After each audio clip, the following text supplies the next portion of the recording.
Christine Lagarde, the outgoing chairwoman of the IMF, who is set to take over as president of the European Central Bank, warning President Trump to be careful and offered him some financial advice during an interview with CBS's 60 Minutes. Yahoo Finance's Brian Cheung joins us with more about all of this. Brian?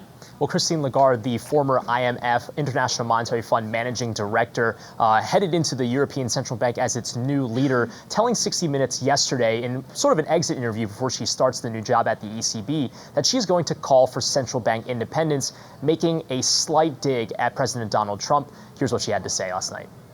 If you're a pilot and looking at all of those delicate measures, do you want a leader behind you saying you're a bonehead?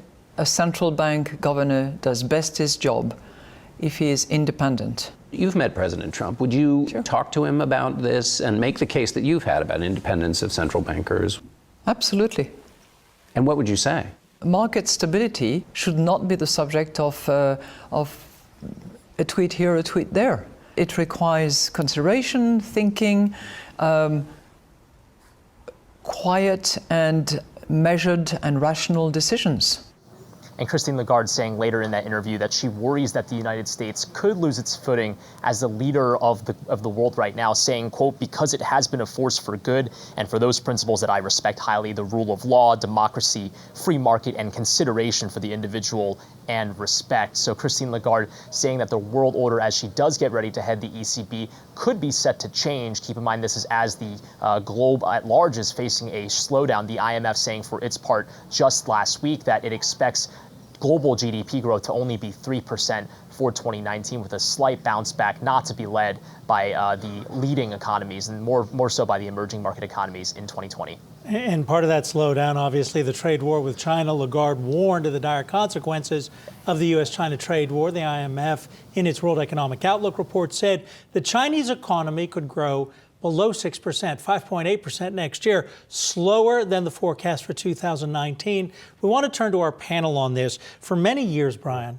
they used to talk about the fact that if growth in China fell below 7%, you got unrest. The citizens would rebel. Hadn't happened yet. Well, I think all signs, we were talking about this last week, point to the Chinese economy dipping below 6% growth next year. And dare I say, by the fourth quarter of next year, why won't it be below 5%? Can you even believe the numbers this country is putting up? And I think that's a very big investment risk for a lot of companies at this point. Yeah, I mean, you can't maintain 8-10% growth. It's just not possible. And I think they are restructuring. That restructuring is going to create a slowdown. The trade war isn't helping. Regarding the trade war, I remember being on this show a year ago and saying, look, this is going to hit the global economy. And some of the responses were, well, we're not feeling it yet. Christine Lagarde, I mean, I sort of feel like we need more of those voices speaking up, talking about rationality. Just keeping it real. Talking about stability, talking about measured thought when we make policy. Yeah, it's I feel like refreshing. they're lone voices in the wilderness, though, in terms of the effect they're having. We also got some comments from Larry Kudlow this morning, and he said, maybe we won't increase the tariffs in December. The market, interestingly, didn't really necessarily react very much to that. A little bit of a reaction, but it seems like market participants are taking this stuff less seriously now. It's hard to believe what anyone is saying, is the bottom line. And the problem with all of this is, as I said last time we talked about this, is that this is an unwinnable trade war for the United States. And the reason for that is because China can just wait it out.